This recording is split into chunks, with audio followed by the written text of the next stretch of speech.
Surprise online learning centre में आप लोग का स्वागत है। मैं हूं अंकित पांडे, आया हूं आपको पढ़ाने केमिस्ट्री। आप पढ़ रहे हैं इस समय वैद्युत रसायन यानी इलेक्ट्रोकेमिस्ट्री, और आज हम इसके लेक्चर क्लास के बारे में जानेंगे। जैसा कि हम जानते हैं कि हर एक चैप्टर को शुरू करने से पहले हम एक ऐसा वीडियो बनाते हैं जिससे आपको ये समझ लेना चाहिए कि उस चैप्टर में हमें क्या क्या पढ़ना है। यानी कि आज हम करीब 20 से 25 मिनट के इस वीडियो में देखेंगे कि एक्चुअली में हमें विद्युत रसायन में क्या क्या पढ़ना है।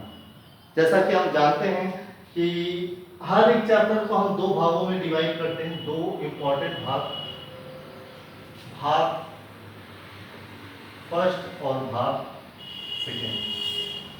अब भाग फर्स्ट में क्या क्या पढ़ना है और भाग सेकेंड में क्या क्या पढ़ना है। भाग फर्स्ट जो कि आपका थ्योरेटिकल बेस पर होगा, हो सकता है उसमें छोटे छोटे थ्योरीज हो, सिद्धांत हो सकता है उसमें इक्वेशंस हो, समीकरण हो, बस इससे रिलेटेड। लेकिन दूसरा जो भाग है वो इस चैप्टर के न्यूमेरिकल को प्रदर्शित करेगा। उसमें थ्योरी के साथ साथ आपको न्यूमेरिकल कैसे सॉल्व करना है, क्या क्या फॉर्मूले हैं, उनके रिलेशन को क्या क्या जानना है, इसके बारे में जानना होगा।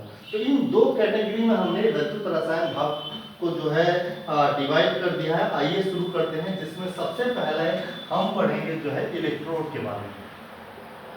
अब ये इलेक्ट्रोड होता क्या है? जब देखिए हमने पढ़ा वैद्युत अपघट्य, कोई भी पदार्थ होते हैं तो उसमें जो वैद्युत अपघट्य कोई भी ले लिया जाए तो वैद्युत अपघट्य जनरली हम जानते हैं वैद्युत अपघट्य, इसके विषय में हम जनरली जानते हैं ये दो भागों से मिलकर बना होता है, एक धन भाग और एक ऋण भाग। जैसे अगर मैं NaCl की बात करूं तो Na प्लस और Cl माइनस। तो NaCl एक जो है वैद्युत अपघट्य है जो किससे किससे मिलके बना हुआ है, Na प्लस धन भाग से और Cl माइनस ऋण भाग से। इसी तरीके से अगर हम ZnSO4 की बात करें तो Zn double plus SO4 double minus, ये भी एक प्रकार का वैद्युत अपघट्य हुआ जिसमें धन भाग Zn डबल प्लस है और ऋण भाग जो है SO4 डबल माइनस है। इसकी आधार पर हम कापर के लिए भी ले सकते हैं, copper double plus plus 2NO3 minus, यानी कापर नाइट्रेट। कापर नाइट्रेट की बात कर लें, अब ये कापर नाइट्रेट भी देख रहे हैं, कापर डबल प्लस धन भाग से मिलकर बना हुआ, नाइट्रेट आयन ऋण भाग से मिलकर बना हुआ, तो इसी को हम कहते हैं वैद्युत अपघट्य। अब हमें क्या इंपॉर्टेंट इस टॉपिक में याद रखना है कि कोई भी वैद्युत अपघट्य का हमें क्या लेना है, जलीय विलयन। क्या क्या लेंगे, जलीय विलयन। अगर इस वैद्युत अपघट्य के जलीय विलयन में उस धन भाग का छड़, उस धन भाग का क्या मिला दें, छड़ मिला दें, तो वो जो पात्र बनेगा उसी को हम क्या कहेंगे, इलेक्ट्रोड कहेंगे। उसे हम क्या कहेंगे, इलेक्ट्रोड। जैसे एग्जांपल के तौर पे देख लेते हैं, एक पात्र है हमारा और इस पात्र में हमने क्या मिला दिया है, हमने एक वैद्युत अपघट्य का जलीय विलयन मिला दिया है ZnSO4। ध्यान दीजिएगा। अब इस ZnSO4 में हम क्या करेंगे, इसके धन भाग कौन है, Zn, तो Zn का एक क्या कर देंगे, छड़ डुबो देंगे। Zn का हमने क्या कर दिया, ये छड़ डुबो दिया, ये Zn की हो गई छड़। तो इस ZnSO4 के जलीय विलयन में Zn की जब हमने छड़ डुबो दी तो ये बन गया ZnSO4, या फिर हम कहें Zn का इलेक्ट्रोड। इसे क्या कहेंगे, Zn का इलेक्ट्रोड। बड़े अच्छे समझ लीजिए, कोई भी वैद्युत अपघट्य उसके जलीय विलयन में धन भाग वाला छड़ अगर डुबो दें तो वो पात्र हमारा क्या बन जाएगा, इलेक्ट्रोड बन जाएगा। इसके बारे में इस चैप्टर में हमें पहली टॉपिक जो पढ़नी है वो इलेक्ट्रोड के बारे में पढ़नी है। दूसरी टॉपिक हमें पढ़नी है इसमें जो है वो पढ़ेंगे हम जो है मानक इलेक्ट्रोड के बारे में। हम पढ़ेंगे किसके बारे में, जो है इलेक्ट्रोड विभव। दूसरी टॉपिक हमारी हो जाएगी ज्यादा जो है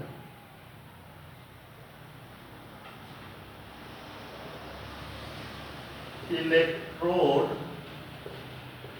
विभव। क्या पढ़ेंगे, इलेक्ट्रोड विभव। अब ये इलेक्ट्रोड विभव क्या होता है, यानी दूसरा टॉपिक होगा हमारा इलेक्ट्रोड विभव। तो जब हम किसी वैद्युत अपघट्य के जलीय विलयन में उसी वैद्युत अपघट्य का कोई छड़ डुबोते हैं तो उस समय छड़ और विलयन के मध्य एक विभवांतर स्थापित होता है, एक विभव स्थापित होता है। इस विभवांतर को जो है क्या कहा जाता है? इलेक्ट्रोड विभव कहते हैं। क्या कहते हैं? इलेक्ट्रोड विभव। ध्यान दीजिए, जब भी आप किसी वैद्युत अपघट्ट के जलीय विलयन में क्या डुबोएंगे? कोई भी क्षण मतलब उसी का क्षण, उसी के धन भाग का अगर क्षण हम डुबो देंगे तो होता क्या है कि उस क्षण और उस जलीय विलयन के मध्य एक विभव स्थापित होता है, कुछ जो है विभव उत्पन्न होता है। उसी विभव को हम क्या कहते हैं? इलेक्ट्रोड विभव कहते हैं। वो स्थापित जो विभवांतर होता है उसी को हम क्या कहते हैं? इलेक्ट्रोड विभव कहते हैं। ये जनरली बात है। अब इसके बाद अगली टॉपिक कौन सा हम पढ़ते हैं? इसमें मानक इलेक्ट्रोड विभव। क्या पढ़ेंगे? नंबर 3 टॉपिक हम पढ़ेंगे इसमें, मानक इलेक्ट्रोड विभव। अब ये मानक इलेक्ट्रोड विभव क्या होता है? तो मानक शब्द क्या होता है? देखिए, जनरली इसी की बात हमें करनी है। बस शर्त है कि जो वैद्युत अपघट्ट का हमने जलीय विलयन लिया हुआ है, ये जलीय विलयन की सांद्रता, ये जलीय विलयन की सांद्रता 1 मोलर होनी चाहिए, 1 मोलरता होनी चाहिए। क्या होनी चाहिए? 1 मोलरता होनी चाहिए। अगर इसकी सांद्रता 1 मोलरता हो गई तो उस परिस्थिति में कमरे के ताप पर, ध्यान दीजिएगा, कमरे का ताप जनरली 25 डिग्री सेंटीग्रेड होता है।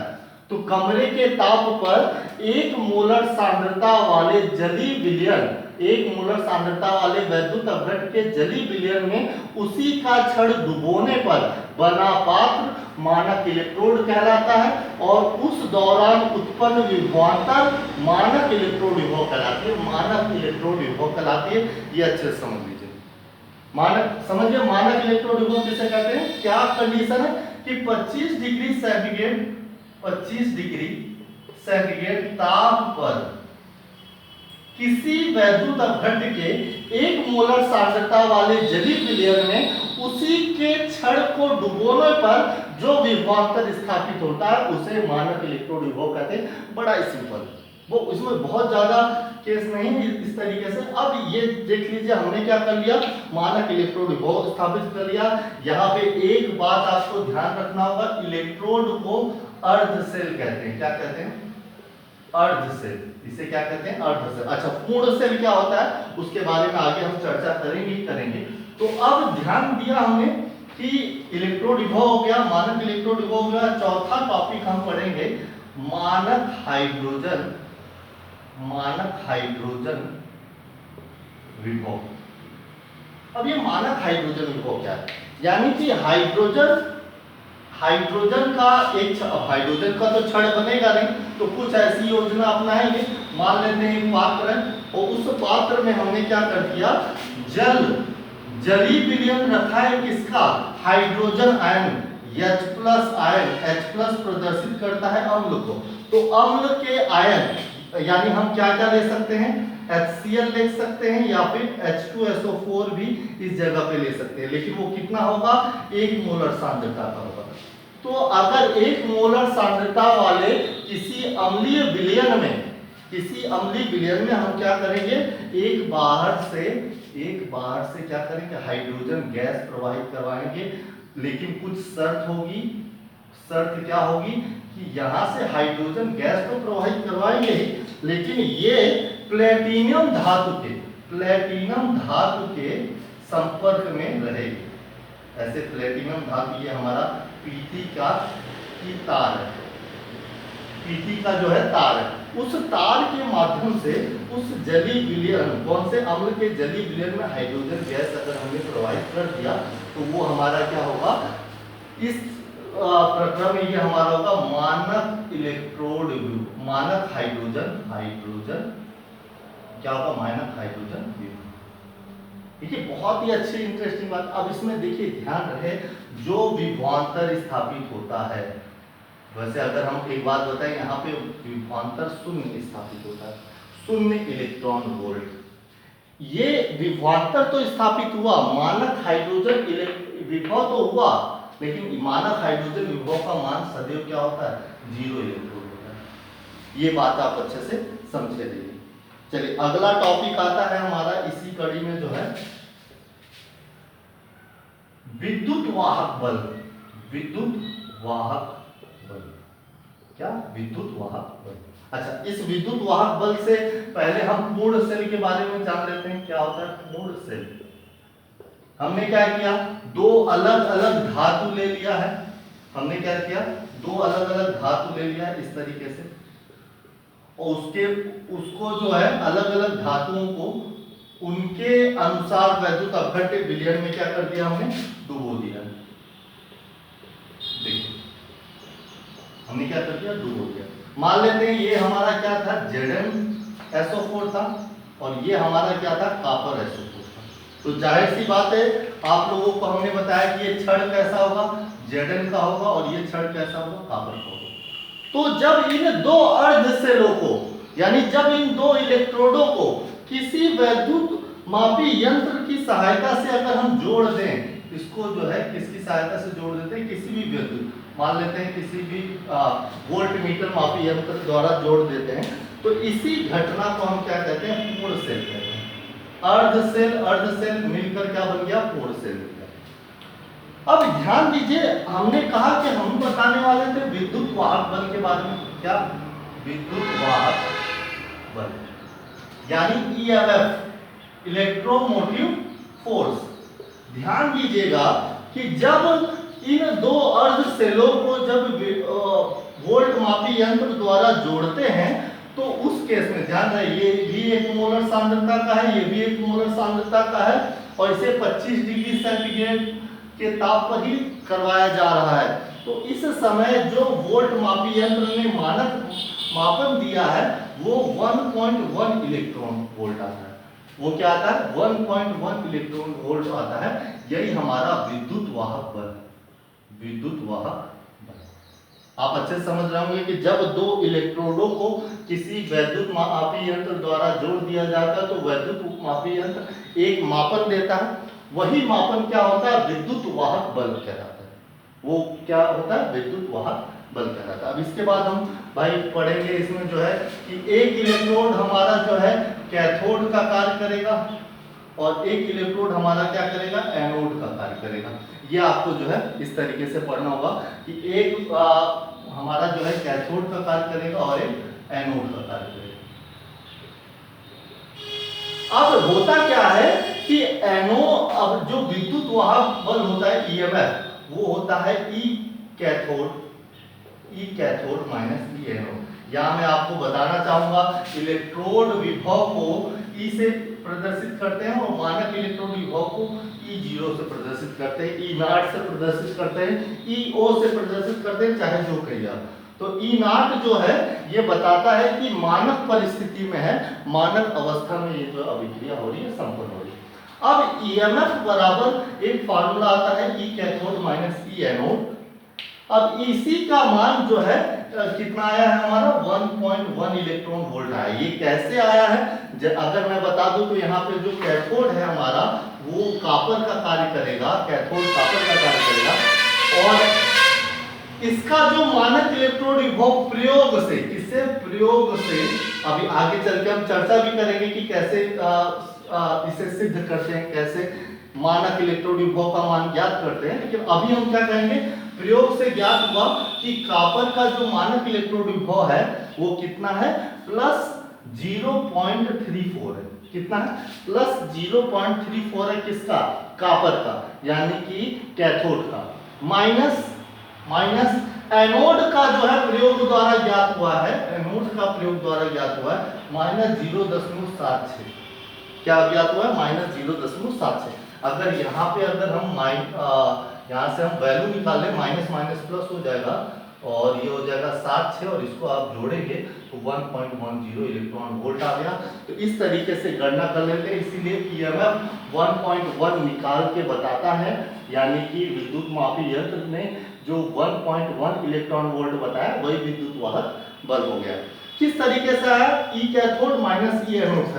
अब सवाल उठता है कि E कैथोड क्यों कॉपर माना गया, एनोड क्यों जो है Zn माना गया, कैसे कॉपर की वैल्यू, कॉपर के इलेक्ट्रोड विभव की वैल्यू 0.34 आई, कैसे Zn की इलेक्ट्रोड विभव की वैल्यू माइनस 0.76 आई। सवाल ये उठता है और इसको जानेंगे हम कैसे अगले टॉपिक में। तो अगला टॉपिक आता है हमारा क्या,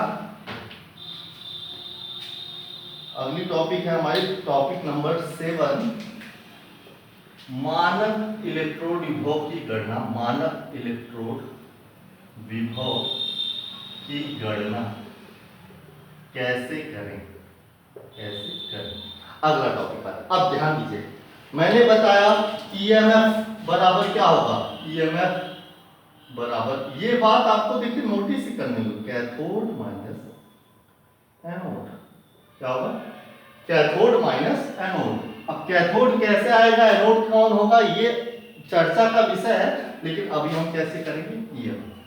ध्यान दीजिए, मैंने यहाँ पे दो पात्र ले लिया, एक दोनों में अपने अलग अलग उनके अनुसार हमने क्या डुबो दिए, उनके अनुसार जो है हमने डुबो के रखा हुआ, और इन दोनों को हमने लाके किसमें जोड़ दिया, वोल्ट मापी यंत्र में जोड़ दिया। सबकी सांद्रता 1 मोलर है, इसकी भी सांद्रता 1 मोलर है, इसकी भी सांद्रता 1 मोलर है, और ये 25 डिग्री सेंटीग्रेड पे संपन्न हो रहा है। अब बताइए, जब इन दोनों को इस परिस्थिति में संपन्न करा के वोल्ट मापी यंत्र पे जोड़ देंगे तो वोल्ट मापी यंत्र एक रीडिंग बताएगा, डेफिनेटली बताएगा ना रीडिंग। वही रीडिंग क्या होगा, ईएमएफ होगा, वो क्या होगा, ईएमएफ होगा।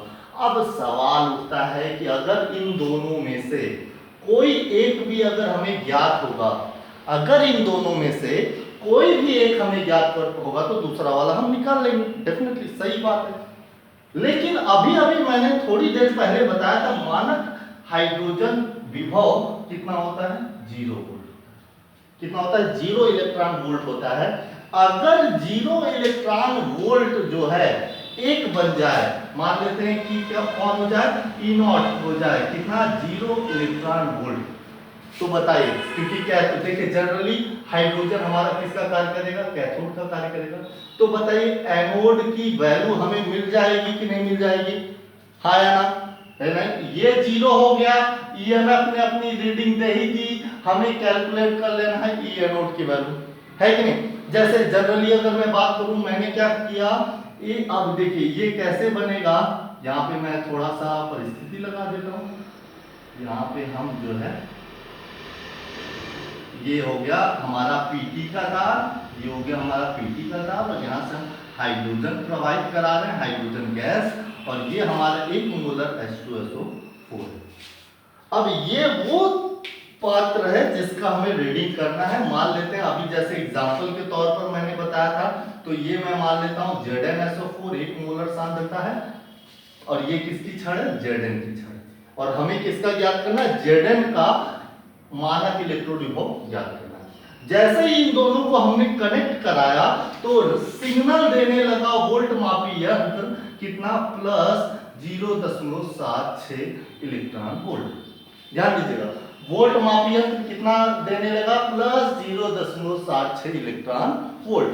अब हमने क्या किया, हमने कहा भाई कि मानक इलेक्ट्रोड विभव आया है प्लस 0.76, ई कैथोड तो मुझे मालूम है हाइड्रोजन के लिए कितना होता है, 0, माइनस ई एनोड कौन है, ई एनोड है Zn डबल प्लस। ई एनोड कौन है, Zn डबल प्लस। तो E0 की वैल्यू हमारी आ जाएगी प्लस माइनस 0.76 इलेक्ट्रॉन वोल्ट। इस तरीके से तो कोई भी मानक इलेक्ट्रोड विभव हम इसकी सहायता से आसानी से गणना कर लेते हैं। ये तो मैं बहुत जल्दी और स्पीड के साथ इसलिए बता रहा हूं क्योंकि हमें लेक्चर क्लास में आज ये समझ लेना है कि क्या क्या पढ़ना है। अगर आपको इसी में सब कुछ समझ में आ जाएगा तो आगे चैप्टर आपको बहुत आसान होने वाला है। और अगर आपको नहीं आता है तो टेंशन ना लीजिए, आने वाले वीडियो में तो हम धीरे धीरे सब कुछ समझाएंगे। अभी हमें क्या करना है, फटाफट ये जान लेना है कि वैद्युत रसायन में क्या क्या पढ़ना है। इसे बड़े ध्यान से आप जो है देखते चलिए। अब गाड़ियों की आवाज़ तो आ ही रही है, जैसा कि मैंने पहले वीडियो में बता दिया है कि मैंने प्लेस चेंज कर दिया है, स्थान मैंने चेंज कर दिया हुआ है, इसलिए आप लोगों को जो है उससे कोई दिक्कत लेने की आवश्यकता जो है नहीं है। अगला है हमारा, चलिए हमने क्या किया कि मानक इलेक्ट्रोड विभव सबका गणना कर लिया। दो पात्र, दोनों को हमने जोड़ दिया, ये रीडिंग देगा। उसी रीडिंग के आधार पर हमारा, क्योंकि ये तो हाइड्रोजन वाला है और ये वो मेटल है जिस मेटल का हमें क्या ज्ञात करना है, वैद्युत मापी यंत्र जो है ज्ञात करना है। क्या ज्ञात करना, मानक इलेक्ट्रोड विभव ज्ञात करना है। मानक इलेक्ट्रोड विभव वही होगा जो इसका इलेक्ट्रोड पर आएगा, है ना, वो इलेक्ट्रोड ही हमारा क्या हुआ, मानक इलेक्ट्रोड विभव। अब सवाल उठता है कि अगर सबके मानक इलेक्ट्रोड विभव निकल आए हैं तो एक काम करते हैं, उसको छोटे से बड़े के आधार पर एक सीरीज में, एक श्रेणी में रख देते हैं। उसे क्या करते थे, छोटे से बड़े के आधार पर सीरीज श्रेणी में रख देते हैं। उसी को वैद्युत रासायनिक श्रेणी कहा जाता है। उसे क्या कहा जाता है, वैद्युत रासायनिक श्रेणी। चलिए जान लेते हैं कि कैसे हमारा वो वैद्युत रासायनिक श्रेणी प्राप्त होता है।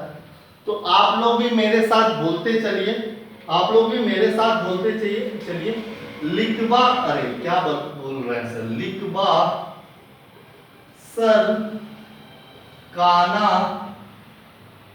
मांगे आलू मंजन कार फेरारी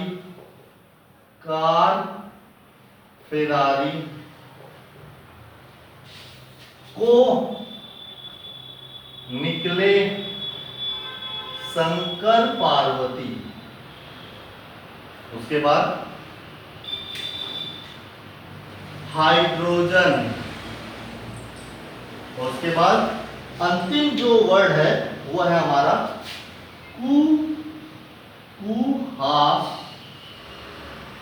पा। इसे हम कहते हैं, क्या कहते हैं, इसे हम कहते हैं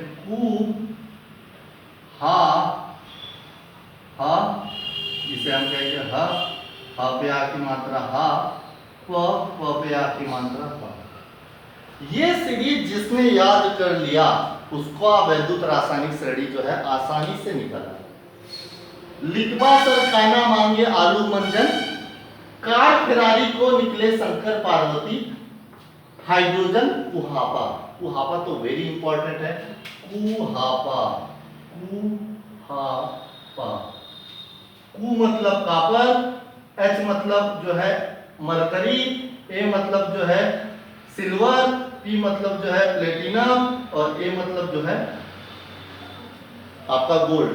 ठीक है, तो हमने क्या कहा कि ये सीरीज आप याद कर लीजिए। लिखबा सर काना मांगे आलू मंजन, ली क बा सर का ना मांगे आलू मंजन।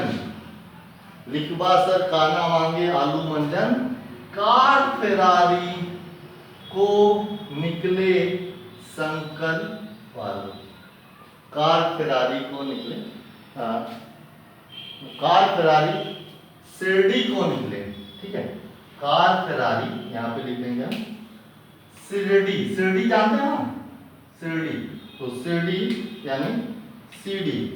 ठीक है, शिरडी को निकले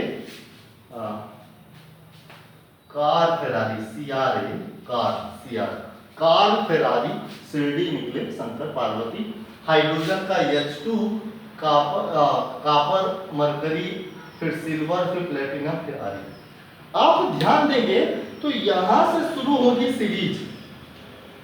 अब इसकी वैल्यू क्या होगी, इसकी वैल्यू सबसे जो है लोएस्ट होगी, -2 फलाना ढेमाका ऐसे कुछ होगा, और -2 से बढ़ते बढ़ते -1.0.7 ऐसे कुछ आ जाएगा।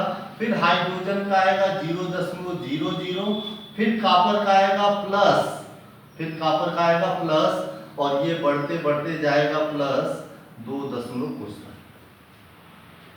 यानी कि ये सीरीज है, सबसे कम लिथियम का, फिर पोटेशियम का, फिर बेरियम का, फिर Sr का, फिर Ca का, फिर Na का, फिर Mg का, फिर Al का। यही वैद्युत रासायनिक श्रेणी है। सबसे कम किसका, लिथियम का, सबसे ज्यादा किसका, गोल्ड का। क्या, मानक इलेक्ट्रोड विभव, सबसे कम लिथियम का, सबसे ज्यादा गोल्ड का, और हाइड्रोजन का कितना, 0.00 इलेक्ट्रॉन। ये तो था, इसको मैंने शॉर्ट में समझा दिया है। जब लेक्चर क्लास चलेगी तो और अच्छे से जब क्लासेस चलने लगेंगी तो और अच्छे से मैं इसे समझाऊंगा। इसके बाद हम क्या पढ़ेंगे इसमें, इसके बाद हम पढ़ेंगे इसमें जो है वैद्युत रासायनिक श्रेणी, फिर पढ़ेंगे लक्षण, और फिर हम इसमें पढ़ेंगे अनुप्रयोग। क्या पढ़ेंगे हम? अनुप्रयोग। अब इसके साथ हम क्या पढ़ेंगे? सेल। तो सेल के बारे में जैसा कि हमने जाना ही था, यहां से हमारा जो है अगला टॉपिक आएगा सेल। सेल कितने प्रकार का होता है? सेल कितने प्रकार का होता है? सेल दो प्रकार का होता है। कौन कौन सा सेल? वैद्युत अपघटनी सेल, वैद्युत अपघटनी सेल एवं वैद्युत रासायनिक सेल। जैसा कि सेल के बारे में हम चर्चा करेंगे, और सेल एक ऐसी युक्ति है, क्या है? सेल एक ऐसी युक्ति है जिसकी सहायता से हम वैद्युत रसायन का अध्ययन करते हैं। वैद्युत रसायन क्या होता है? वैद्युत रसायन रसायन विज्ञान की वह शाखा जिसके अंतर्गत रासायनिक ऊर्जा व वैद्युत ऊर्जा को एक दूसरे में परिवर्तन का अध्ययन करते हैं, वही हमारी क्या कहलाती है? वैद्युत रसायन कहलाती है। रसायन विज्ञान की वह शाखा जिसके अंतर्गत रासायनिक ऊर्जा तथा वैद्युत ऊर्जाओं का अध्ययन किया जाता है, वैद्युत रसायन कहलाता है। सेल एक प्रकार की वो युक्ति है जिसकी सहायता से वैद्युत ऊर्जा को रासायनिक ऊर्जा में और रासायनिक ऊर्जा को वैद्युत ऊर्जा में चेंज करते हैं। बात समझ में आई? वैद्युत ऊर्जा को रासायनिक ऊर्जा में जो चेंज करेगा वो क्या होगा? वो वैद्युत ऊर्जा को रासायनिक ऊर्जा में जो चेंज करेगा वो होगा हमारा वैद्युत अपघटनी सेल। रासायनिक ऊर्जा को वैद्युत ऊर्जा में जो चेंज करेगा वो होगा हमारा वैद्युत रासायनिक सेल। इसी के अंतर्गत हम पढ़ते हैं डेनियल सेल के बारे में। डेनियल सेल, जैसा कि आपने एनसीईआरटी खोला होगा तो उसमें पहला ही टॉपिक है गैल्वोनी सेल। डेनियल सेल और गैल्वोनी सेल, इसके बारे में हम चर्चा करेंगे। जब डेनियल सेल और गैल्वोनी सेल के बारे में हमने टॉपिक पढ़ ली, तब हम इसके बाद पढ़ेंगे सेल का जो है विद्युत वाहक बल का परिकलन कैसे करते हैं, वो हो जाएगा। और उसके बाद हम पढ़ेंगे जो है अगला टॉपिक हमारा जो है रहेगा जो है रेडॉक्स अभिक्रिया। क्या रहेगा? रेडॉक्स। अब ध्यान दीजिए, रेडॉक्स अभिक्रिया क्लास 11th में भी पढ़ चुके हैं, नहीं पढ़े हैं तो मैं फिर से बताऊंगा रेडॉक्स अभिक्रिया क्या होती है, कैसे होती है, किस तरीके से संपन्न कराई जाती है। इसके बाद अगर हम अगला जो नंबर 12 इसी के अंदर भाग एक ही है, अभी तक चल रहा है, तो उसके अंतर्गत हम पढ़ेंगे मानक आक्सीकरण विभव और दूसरा मानक अपचयन विभव। मानक अपचयन विभव ये क्या होते हैं, क्या क्या होते हैं, किस तरीके से इनका उपयोग लाया जाता है, इसके बाद। और 14वीं टॉपिक हम पढ़ेंगे नर्स समीकरण, और यहीं से हमारा भाग 1 हो जाता है समाप्त। भाग 1 हम यहाँ तक ये सारी थ्योरी और इक्वेशन रिएक्शन इसी पर डिपेंड है, इसमें कोई न्यूमेरिकल नहीं, कोई फार्मूला याद करने की जरूरत नहीं। लेकिन अब नर्स के समीकरण से हमें जो है क्या करना होगा, नर्स के समीकरण से हमें जो है फार्मूला याद करना होगा और न्यूमेरिकल लगाने की प्रैक्टिस करनी होगी। तो ये 14 टॉपिक आप लोग लिख लिए होंगे। अब यही 14वें टॉपिक ही बन जाएगा हमारा भाग 2 का पहला टॉपिक, यानी ये आ गया। हम अब यहीं पे जैसे इंटरवल हो गया, और इंटरवल के बाद हम जो है अगला सीरीज शुरू करेंगे। तो यहां से हमने इसको कर दिया पहली टॉपिक नर्स का समीकरण, और ये हो गया पहली टॉपिक। अब नर्स के समीकरण के बाद हम क्या पढ़ेंगे, हम गिब्स मुक्त ऊर्जा के बारे में पढ़ेंगे। गिब्स ऊर्जा क्या होती है, उसके फार्मूले के बारे में पढ़ेंगे। इसके बाद हम पढ़ेंगे चालकत्व क्या होता है, यानी कि चालकता के बारे में पढ़ेंगे। इसके बाद हम पढ़ेंगे चालकत्व का परिकलन। क्या पढ़ेंगे? चालकत्व कैसे निकाला जाता है, इसके बारे में पढ़ेंगे। यानी चालकत्व का परिकलन, या फिर हम इसे कह सकते हैं मापन। अगली टॉपिक हम पढ़ेंगे चालकता के आधार पर, चालकता के आधार पर पदार्थ का वर्गीकरण। क्या पढ़ेंगे? पदार्थ का वर्गीकरण। अब अच्छा, इसमें हम क्या क्या पढ़ेंगे कि भाई पदार्थ को कितने भागों में बांटा गया है, किसके बेस पर? चालकता के बेस पर। तो एक तो हम चालक कहलाएगा, दूसरा अचालक, क्या कहेंगे? अचालक। इसे वैद्युत रोधी भी कह सकते हैं, वैद्युत रोधी। और तीसरा हम पढ़ेंगे अर्धचालक। और ये टॉपिक आपने कहीं ना कहीं ठोस अवस्था वाले चैप्टर में पढ़ ही लिया होगा, यानी कि पहले वाले टॉपिक में आपका ये जो है क्लियर हो ही चुका होगा। इसके बाद हम क्या पढ़ेंगे? अगली टॉपिक आती है हमारी, बहुत ही इंपॉर्टेंट है, कोलाराउस का नियम। कोलाराउस का नियम। अच्छा, कोलाराउस के नियम से पहले हम क्या पढ़ लेते हैं? मोलर चालकता के बारे में पढ़ लेते हैं। क्या होता है मोलर चालकता और क्या होता है तुल्यांकी चालकता। अगर हमने मोलर चालकता और तुल्यांकी चालकता के बारे में पढ़ लिया, तब उसके बाद हम जो है क्या पढ़ेंगे? कोलाराउस का नियम। एक और टॉपिक हम पढ़ लेते हैं इसमें, चालकता एवं वैद्युत अपघटन। चालकता एवं वैद्युत अपघटन। अब इतना पढ़ने के बाद अगली टॉपिक हमारी मोस्ट इंपॉर्टेंट बन जाएगी, कोलाराउस का नियम। इस टॉपिक, इस चैप्टर का कौन कौन, नर्स का समीकरण भी बहुत इंपॉर्टेंट है, उतना ही इंपॉर्टेंट कोलाराउस का नियम है। और उसी कोलाराउस के नियम के बाद हमारा जो है क्या है, फैराडे के वो दोनों नियम। फैराडे का प्रथम नियम तो बहुत ही इंपॉर्टेंट है, साथ में द्वितीय नियम भी पढ़ेंगे, प्रथम नियम और द्वितीय नियम, ये भी बहुत ही इंपॉर्टेंट है, वेरी मोस्ट इंपॉर्टेंट। अब हम अगर फैराडे का नियम अगर हम पढ़ चुके हैं, तब इसके बाद चैप्टर हमारा ऑलमोस्ट समाप्त हो जाता है। फिर छोटे छोटे हेडिंग पढ़ते हैं कि बैटरियां क्या होती हैं, बैटरियां कैसे बनाई जाती हैं और इसका उपयोग कैसे किया जाता है, आप घर पे भी कैसे बैटरी बना सकते हैं। इसके बारे में पढ़ने के बाद हम ईंधन सेल के बारे में पढ़ेंगे, ईंधन सेल और भी छोटे मोटे कई सेल के बारे में पढ़ेंगे। और अंतिम टॉपिक होगी हमारी संक्षारण की। किसकी? संक्षारण। और संक्षारण क्या होता है? हालांकि संक्षारण टॉपिक को आपने ठोस अवस्था में भी पढ़ लिया, लेकिन यहाँ भी पढ़ेंगे, यहाँ पे भी टॉपिक है, यहाँ पे भी पढ़ेंगे, रिवीजन हो जाएगा एक तरीके से हमारा। और इतना सब कुछ पढ़ने के बाद हमारा वैद्युत रसायन जो है समाप्त। तो ये हमारा पहला लेक्चर वीडियो था। उम्मीद करता हूँ आप लोगों को बहुत ही अच्छे से समझ में आ गया होगा। कल से हम इसके छोटे छोटे टॉपिकों के बारे में चर्चा करेंगे। ये टोटल चैप्टर हमारा कितने दिन तक चलेगा? करीब 10 दिन तक चलेगा, केवल मतलब थ्योरीज, और 5 दिन तक चलाएंगे हम इसके न्यूमेरिकल को, यानी ये टोटल 15 डेज का जो है चैप्टर। तो इस तरीके से उम्मीद करता हूँ आप लोगों को बहुत अच्छे से समझ में आ गया होगा। आज के लिए बस इतना ही, आगे कल। Take care, all the best.